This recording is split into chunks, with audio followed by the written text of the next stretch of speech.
abashaho kwetera enduru babiri barno munyishengero kazaru kuramburagamo hamarwaro ga government kandi atandikira harkabwe here center ya kana eryo mukombe kwa busya ba UPDF ebingo myingi UPDF wakujkwasa umurumo tugukusyarara ngeje tukureba nesyarara reba bayi batandikire umwaka ogwire ekizimbe cyona ekikira cyeko tutwira umwirwaro rutwire naryo before upgrading n'irwaro rukuru munonga rwayombekera ningira twena bari ahatakabire kuba nko muza 1950s so ndio twire to serving since that population so kabire karakache munonga bamwe habebembezi nabo basimire government ahabwa amani agetirumbya amagara eryirwaro ryamara kwa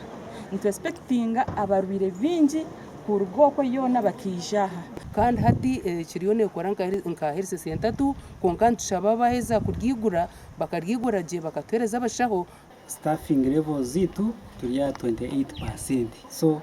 staffing kiri hansi munonga. Namba ya kabiri infrastructure wabira bamwe bizimbe wabireba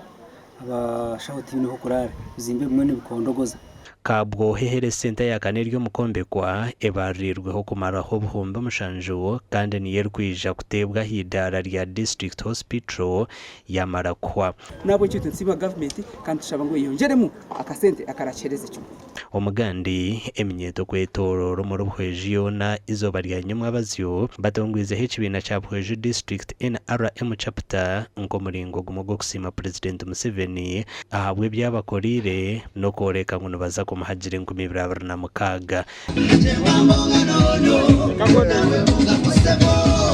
so ntumusima tutine bugariciro because giyatiye district tubafuna sub counties cyatureteraniye twe kuba bebembezi kandi tukamanga turuhu Museveni wite 2026 twene myeto twine kumberaho kumutera hakabiri abwe birunje byakozere ubundi nebitaka kozurwe ebiturkwena ngo 2026 yazaho abimalirize bitu nubwe minyete jinesima president Museveni haroho neva mushabire akaturaganisa korasi kurugansika ha district kurabira bahanga ikaza cyambura hazur gutorwe nubwo by'yentasya konkane tureba batarfire hombwe ntushaba president Museveni ngo akayimukira mu mazima atugaruka twizuka ngabanyabuhwezu PDM by the way 30% nezo mu youth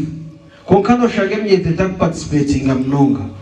shanga bazeyi n'abakazi bayoni babirukangira mwe nishaba ngo ahariyo nitwenge myeto twekwateremu bohweje twiretine kibina cyone kiri kugite minyeto ekibire ni kiretera bataganyirwa mu program za government amakuru agagasha kwa Ben Umuhozi na Juliet Charles Sima.